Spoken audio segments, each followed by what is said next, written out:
Part 1. The Enigma of Perpetuity. What is the true weight of a legacy? We are a culture obsessed with origins, with the flash of creation. We chronicle the rise of the self-made billionaire, the genius of the innovator, the lucky break of the entrepreneur. We document the ascent, the brutal climb to the peak of fortune, but we almost entirely ignore the far more complex and arguably more difficult challenge, the art of staying there. There is a silent, almost gravitational force that seems to pull great fortunes back to earth. It's a historical pattern so consistent it has been codified in proverbs across cultures. The English say, clogs to clogs in 3 generations. The Italians warn, Dale style al style from the stables to the stars and back to the stables. In China, the phrase is wealth does not pass 3 generations. It is the natural order of things. The founder builds, the children steward, and the grandchildren. Born into a world of abstraction detached from the grit and struggle that forged the wealth. See it not as a tool for building, but as a fuel for consumption. They are, in a sense, tourists in their own inheritance. This is the story of the family that refused to be tourists. This is not merely the story of the Rockefellers, the name synonymous with American oil and unimaginable wealth. This is the story of the other invention, the one far more ingenious and durable than Standard Oil itself. While the world was watching the oil wells and the refineries, John D. Rockefeller and his son were conducting a radical social and financial experiment in a laboratory of their own making. They were building a machine designed to defy social gravity, an architecture for perpetuity. Their creation, the Rockefeller Family Office, is the true masterpiece. It is a system that has, for over a century, guided, protected, and united a sprawling tribe of now more than 250 descendants. It has allowed them to navigate the Great Depression, world wars, economic upheavals, and the immense centrifugal forces of modern life, not only preserving but significantly growing a fortune that was once thought to be at its peak. A century ago, the original fortune of John D. Rockefeller, if simply kept pace with inflation, would be worth a certain amount today. But the current family wealth is estimated to be many times that figure. They didn't just preserve, they multiplied. But to label this a story about money is to miss the point entirely. The Rockefeller secret is not a financial algorithm. It is a holistic system, a synthesis of governance, values, professional discipline, and cultural narrative. It is a blueprint for building a dynasty not of rulers but of stewards. And the most compelling part of this story is that the principles of this blueprint are not locked away in a vault. They are accessible, scalable, and applicable to any family, anywhere, that aspires to build something that lasts longer than a single lifetime. Part 2. The Founder's Foresight, a diagnosis of decay. To appreciate the brilliance of the cure, we must first understand the disease in all its historical detail. John Davison Rockefeller was a paradox. He was a man of immense, almost ruthless ambition, yet he was also a devout Baptist who taught Sunday school. He built Standard Oil through a combination of visionary strategy and, by today's standards, monopolistic practices that would make him one of the most feared and despised men in America. He amassed a level of wealth that is almost incomprehensible at his peak. His net worth was estimated to be nearly 2% of the entire United States GDP. But as he accumulated this staggering wealth, he was a keen observer of the world around him, and what he saw frightened him. He watched the decline of other great industrial dynasties, none more stark than that of the Vanderbilts. Cornelius Commodore Vanderbilt died in 1877, the richest man in America, having built a fortune in shipping and railroads. His son, William Henry Vanderbilt, famously doubled that fortune. But then came the third generation. They were the celebrities of their day, the elite of the Gilded Age. They built monumental mansions on New York's Fifth Avenue palaces, like the Cornelius Vanderbilt house, a behemoth of stone and opulence. They threw legendary parties, like the famous $250,000 costume ball of 1883, which would be millions in today's money. They built summer cottages in Newport, Rhode Island, that were, in fact, sprawling French chateaus and Italian palazzos. They collected art, yachts, and headlines. But within just a few decades, the fortune was gone. By the 1940s, the last of the great Vanderbilt mansions on Fifth Avenue was being demolished. The saying, "keep Keeping Up with the Joneses, was originally about the Vanderbilt family's relentless social climbing. They had become consumers of wealth, not creators or stewards of it. The money flowed out as quickly as it had flowed in. This was the specter that haunted John D. Rockefeller. He understood that the greatest threat to his legacy was not external competition or government regulation. The greatest threat was internal. It was entropy. It was the natural human tendency toward complacency, conflict, and consumption. He realized that to pass on the wealth without passing on the mindset that created it was a recipe for disaster. He wasn't just creating a fortune, he was diagnosing the inherent fragility of dynastic wealth. And so, with his son,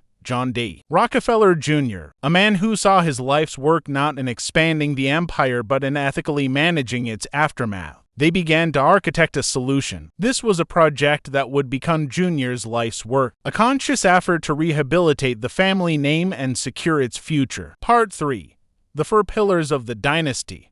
A deep dive. The Rockefeller system is not a single entity but a complex, interlocking machine. We can understand it through its 4 fundamental pillars, each designed to address a specific weakness in the traditional model of inheritance. Pillar 1. The Family Forum. Governing the tribe, the first and most critical innovation was the formalization of family governance. As the family grew from a single household to a sprawling clan, the potential for miscommunication, factionalism, and outright conflict grew exponentially. The solution was to treat the family not as a loose affiliation, but as a sovereign entity requiring its own constitution and governance. This took the shape of the Rockefeller Family Office, but beyond its financial role, it served as the administrative backbone for a system of councils and assemblies. The family meetings are the cornerstone. Imagine a gathering not of a dozen people, but of over 100, all descendants of a common ancestor. These are not casual reunions with barbecues and games. They are meticulously planned, often professionally facilitated retreats. The agenda is comprehensive. They discuss the performance of the family's shared investment trusts. They receive presentations from the managers of their philanthropic foundations, debating the strategic direction of their giving. They hold educational sessions for the younger generations, teaching them about the family's history, its values, and the responsibilities of wealth. Perhaps most importantly, they provide a forum for airing grievances, resolving disputes, and making collective decisions about matters that affect the entire family. This process is transformative. It does several things at once. It demystifies the wealth, taking it out of the realm of shadowy trusts and making it a topic of open, rational discussion. It instills a sense of collective ownership and responsibility. This is our legacy, not just my inheritance. It creates a shared identity that is stronger than individual differences. It is, in essence, a democratic system applied to a family, ensuring that every member feels heard and invested in the collective future. It is the ultimate antidote to the silent resentment and passive-aggressive conflict that tears most wealthy families apart. Pillar 2. The Moral Compass. Philanthropy as operational code. The second pillar is the deliberate and systematic use of philanthropy as the family's moral and ethical core. For John D. Rockefeller Sr., giving was a religious duty. For Junior, it was a civic responsibility and a tool for social engineering. But for the family as a whole, it became their defining purpose. This was not an afterthought. It was engineered from childhood. Rockefeller children were given a modest allowance, but it came with strict, non-negotiable rules. It was typically divided into 3 parts, one for personal spending, one for saving, and one for giving. The children maintained detailed ledgers which were inspected by their parents. This was a profound pedagogical tool. It taught them that money was not just for consumption, it was a resource to be allocated wisely, with a portion always dedicated to the betterment of others. This childhood training was scaled into the most powerful philanthropic engine the world had ever seen. The Rockefeller Foundation, established in 1913, was a revolutionary concept. It wasn't just about handing out money to charities. It was a scientific enterprise, funding the root causes of problems. It funded the research that led to the vaccine for yellow fever. It launched the Green Revolution in agriculture, saving over 1 billion people from famine. It established the Johns Hopkins School of Public Health and the University of Chicago. But for the family, these institutions served a dual purpose. Yes, they did immense good in the world, but they also gave the Rockefellers a mission that was larger larger than themselves. When family members sit on the boards of these foundations, they are not debating how to split the pie, they are collaborating on how to eradicate a disease, how to promote the arts, how to advance scientific knowledge. This shared, noble purpose is a powerful unifying force. It transforms the family from a group of wealthy individuals into a force for good in the world. It provides a compelling answer to the question, why do we have this wealth? The answer is not to live lavishly, but to change the world. This is a purpose that can inspire generation after generation. Pillar 3. The financial engine. Professionalization and diversification. The third pillar is the cold, hard, dispassionate engine of finance. The Rockefellers understood that sentimentality and family drama are the enemies of sound investment. The single greatest source of family conflict is the fight for control of a core business. The 1911 breakup of Standard Oil, which was seen as a catastrophic defeat, was in fact a strategic blessing in disguise. It forced the family to diversify decades before it became standard practice. The proceeds from the breakup were not distributed to heirs to do with as they pleased. Instead, they were channeled into the Rockefeller Family Office. Think of this not as a simple trust fund, but as a private, family-owned, multinational corporation whose sole client is the Rockefeller family. It is staffed by the best and brightest financial analysts, tax attorneys, and investment managers in the world. These are not family members appointed out of obligation. They are professionals hired for their expertise. This entity manages the family's wealth as a diversified global portfolio. They invest in everything. Public stocks and bonds, of course, but also private equity, venture capital, real estate development, technology startups, timberland, oil and gas fields, and hedge funds. This diversification does two things brilliantly. First, it protects the family from the downfall of any single industry or company. The fortune is no longer tied to the fate of all. Second, and more importantly, it removes the family from direct operational management. There is no family business to fight over. The family members are, collectively, the beneficiaries and the board of directors setting the overall strategy, but they are not the day-to-day CEOs. This professional firewall between the family and its assets prevents the kind of destructive squabbling that has ruined countless other family enterprises. Pillar 4. The cultural soul. Story, symbol, and place. The fourth pillar is the soft power of culture and narrative. A system of governance and finance, no matter how perfect, is a cold thing. To inspire loyalty and a sense of belonging, you need a soul. The Rockefellers have meticulously cultivated their family culture. The primary symbol of this is Kikit, the magnificent estate in Pocantico Hills, New York. It is more than a house, it is the physical embodiment of their journey. The house itself, the stunning art collection filled with Picassos and Matisses, the sprawling gardens, and the rolling hills, all of it tells a story. It is a story of achievement, of taste, of a commitment to beauty and permanence. Younger generations are brought here to walk the halls, to hear the stories, to understand that they are part of a continuum. It grounds them. It provides a tangible connection to their past that a stock portfolio never could. Furthermore, the family has been obsessive about preserving its archives. Letters, documents, photographs, all are carefully stored and cataloged. This creates an official history, a record of the lessons learned, the values upheld, and the mistakes made. It allows each new generation to learn not from abstract principles, but from the lived experiences of their ancestors. This active stewardship of their own history turns the Rockefeller name from a label into a legend that each member is responsible for upholding. Part 4. The scalable blueprint, lessons for everyone. So, what can we, who may not have billions or a family estate, learn from this century-long experiment? The genius of the Rockefeller model is that its principles are fractal. They can be applied at any scale. Governance for the everyday family.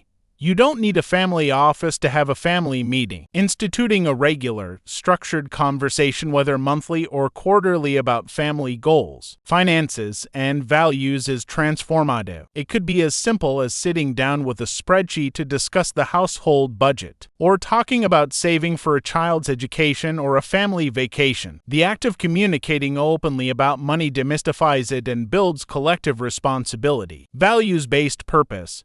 You don't need a foundation to have a family mission. Choose a cause. It could be supporting a local animal shelter, volunteering at a food bank, or collectively donating to environmental charity. Involve the children. Let them see that a portion of the family's resources, however small, is dedicated to something beyond itself. This builds empathy and a sense of purpose that is far more valuable than any material possession. Financial professionalism at home. You don't need a team of Wall Street experts to practice sound financial principles. Create a simple, disciplined family budget. Diversify your own savings. Don't put all your eggs in one basket. Teach your children the basics of saving, spending, and giving through their allowance. The core idea is to manage your money consciously and strategically, rather than letting it manage you. Cultivating your family story.